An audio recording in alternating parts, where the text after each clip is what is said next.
Good morning, students. Good afternoon, students, or evening, students, depending upon when you found the time to watch this. So we are diving into the next lecture, which is survey research, right? Surveys are great ways to conduct research on people's attitudes and beliefs. It is harder to gauge actual behaviors because we can't observe what people do, right? Only what they say they would do, yeah? So validity can be a concern since we don't know if people are accurately answering the questions we pose.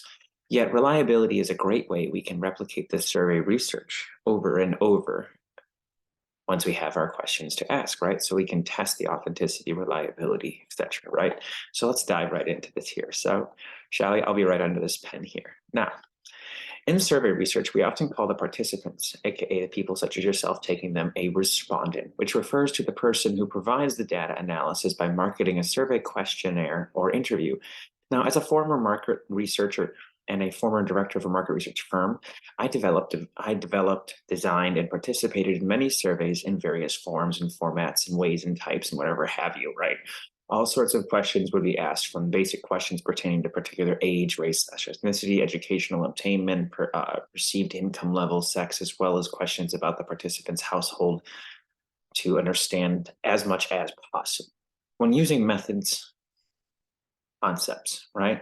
A questionnaire is the instrumental design to get the information that will be useful for analysis, as we usually use the questionnaires and surveys interchangeably, right?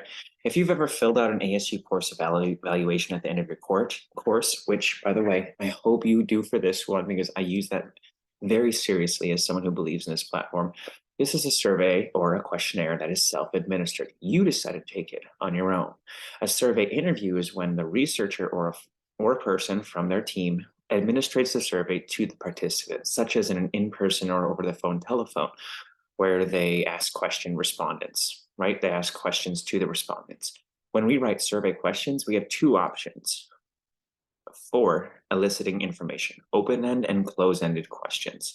Now, this is important to have an understanding of, right? Open-ended and close-ended questions, because how we ask these questions really matters. Open-ended questions when the respondents is asked to provide their own answers to a question. So if you have an open space to write in an answer on a questionnaire, that would be an example, right? Open-ended questions are what they're called usually.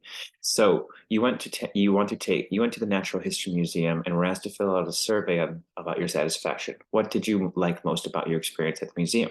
Were you just where you just write in your response would be an open-ended question. If the museum had gathered several responses, right, we could then code them into a group based on the findings. Now, a close-ended question is where the respondent selects an answer from a list. So when we ask someone to select from a list of multiple choices, such as a Likert scale, that asks intensity of agreeing or disagreeing, that would be a close-ended question. Rate the following exhibit at the museum based on how much you liked or disliked them on a scale of 1, didn't like it at all, to all the way to 5, liked it a great deal.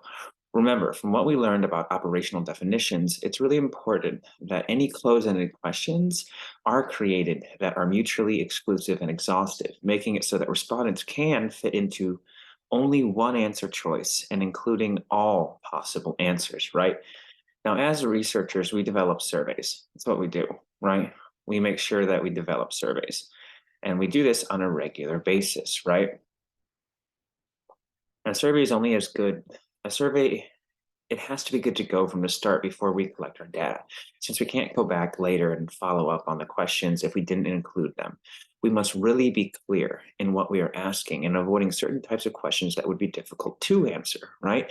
An example, negative items, such as asking what is not liked, are usually best to be avoided. Asking someone to agree with the statement, "I've never not liked pizza," may be misinterpreted by several or some of your respondents. Shorter items are better than longer ones for the same reason of the possibility of misinterpretation to come up, along with fatigue, if it's too long to understand. This is a real thing. Survey exhaustion is something we have to build around, right?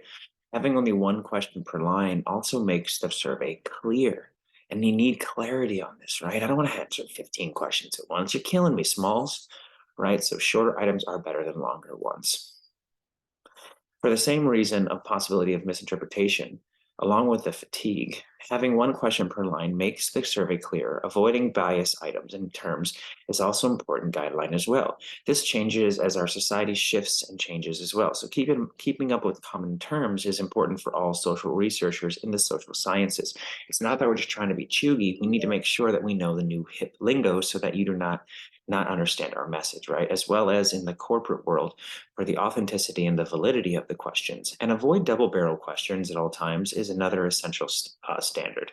Asking a question that includes an and when you're asking about two different things should be separated out into two different separate items on the survey. How much do you agree or disagree with the following statements? I like pizza and soda. Someone may love pizza but hate not soda, or vice versa, right?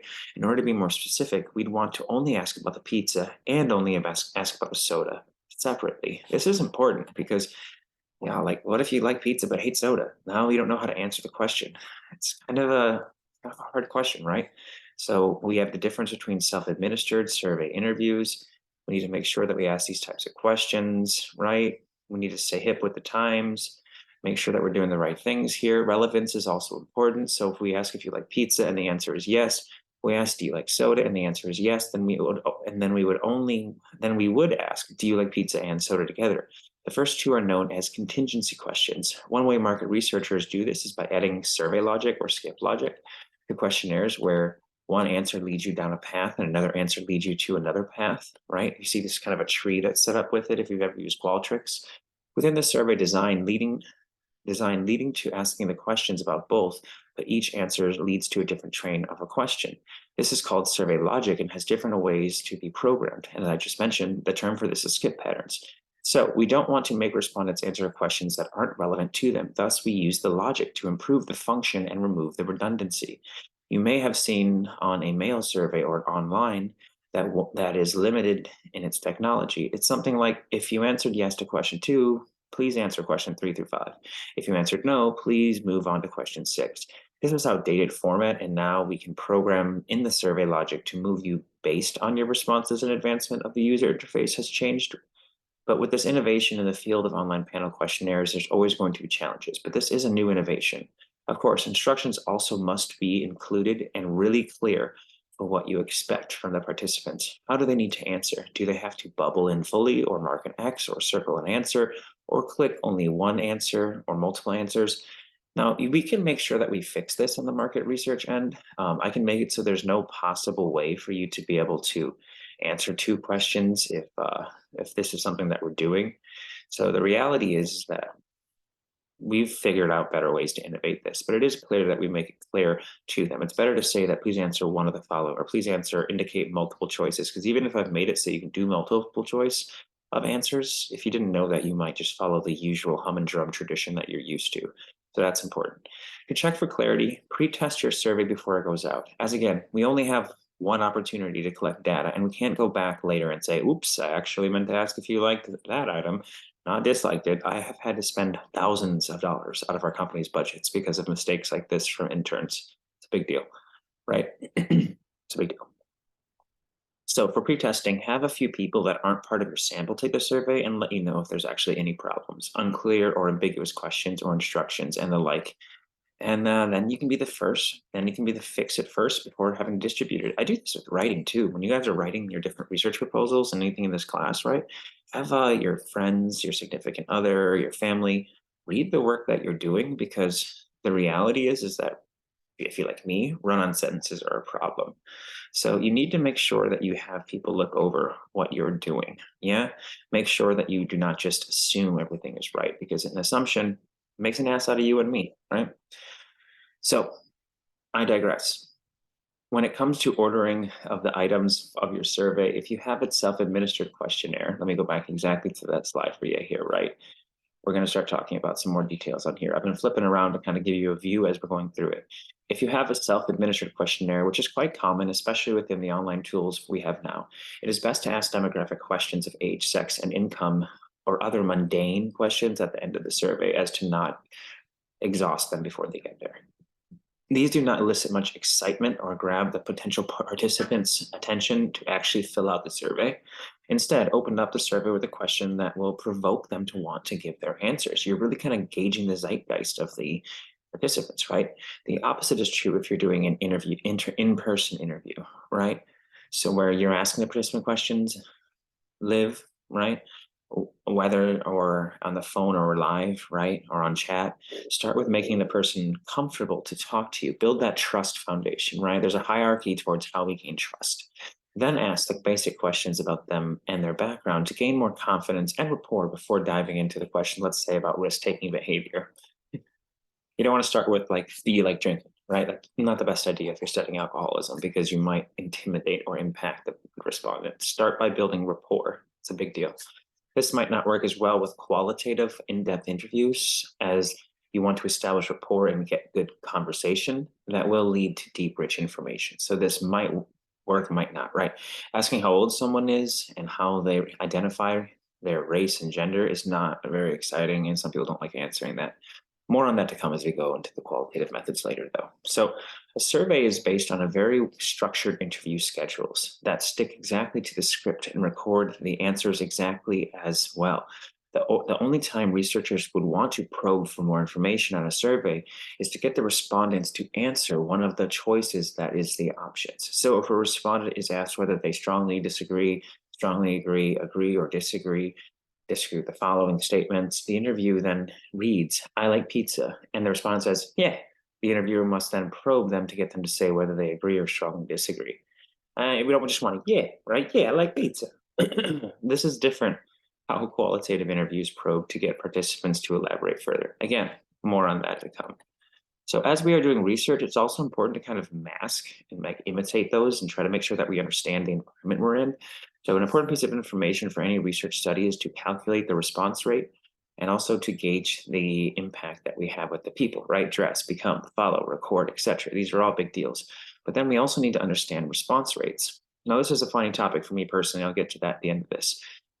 We need the response rate, which is the number of people who participate in the survey divided by the number of people selected in the sample. After you've selected your sample from your study populations, your response rate consists of the people for the sample who actually completed the survey, which flat raters and all those people are removed, which will usually not be 100% because people in your sample can opt out. Ethical research is always voluntary, right? Always outside of, and also outside of the academic researchers and studies, response rates are horribly small.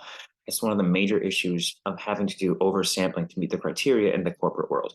I could go on to tangents on this about this and conduct my last career in marketing for hours, but that's your time is more valuable than this to you.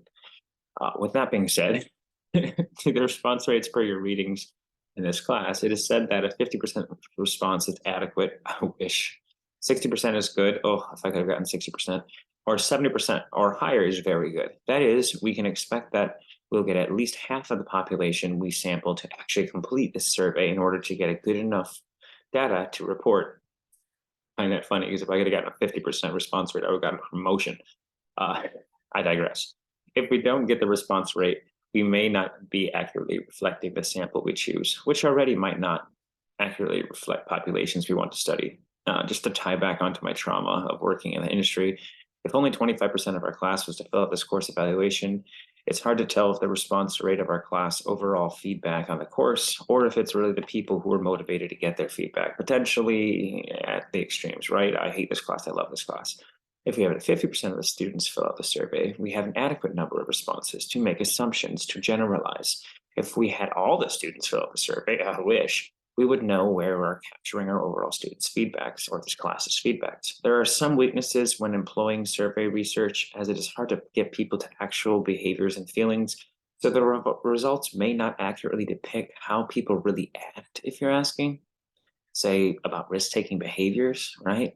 After high schools, asking high schoolers to be honest about their sexual activity or sexuality, if they have ever smoked or done drugs while they are filling out a survey with teachers standing around, even though the researcher has promised anonymity may still be a lot for adolescents to feel totally comfortable with answering honestly. And I'm sure you've thought of times that you're filling out a survey and they're asking you some questions that are personal. You're like, where's this going, right? We don't have immediate trust of people. So this can be an artificial aspect, especially when you're doing live survey interviews and have to stick to the script. There are also inflexibilities that arise because you can't go off the script, as we discussed earlier. You can't change questions once you've deployed the survey, yet there are a lot of strengths in survey research. When we are wanting to gather characteristics about large populations, we can survey samples of people that will provide that data pretty efficiently and cheaply. Surveys make large samples feasible to get, and you could ask a lot of different questions on any given topic. A form of research that flows into our next topic on unobtrusive research is understanding the secondary data analysis. This is where data was collected through various surveys in the past, right? Therefore, allowing us to be able to understand that there has been studies on this, right?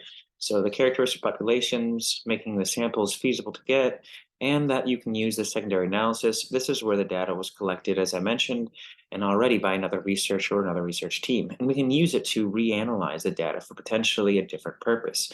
This is only really useful if the data set that includes responses that will answer your particular questions or particular research question. So the researcher gets the actual data that has already been collected by someone else and does their own analysis of the data to answer their research question. There are a lot of large data sets that are collected nationally by the government and other research organizations that individual researchers would have a hard time collecting themselves. This is amazing, great method to use when there's large, recognizable, representatively sampled data set that can be generated to larger populations. There are several large data sets that can be used by individual researchers, teams such as the Nonpartisan and Objective Research Organization, NORC, at the University of Chicago, that has administered the General Social Survey, or the GSS, since 1972 on American attitudes towards many different social issues. This survey often very broad topics that can help to answer various research questions. Others include the National Longitudinal Study of Adolescent to Adult Health and Ad Health, collective by a research team of the University of North Carolina, which asks about health-related issues. There's the CDC National Survey of Family Growth, and the Pew Research Center's data can also be downloaded, just to name a few. Going through the ASC library database can also help gain access to these large data sets for research. Now, of course, a main weakness of secondary data analysis is that the questions that were asked by the primary researchers may not fit with your exact research question. So the researcher would have to use what is available to the question that fits the question within the data. So remember, secondary data analysis, SDAA, right? Or SDA is often used from previous information that was gathered on surveys from different researchers, usually a large nationally representative survey. When we create our own survey and administer it, we are doing primary research. Yet when we use others' already collected data, we are doing secondary research. Finally, ethics are very important to consider when conducting survey research. We need to make sure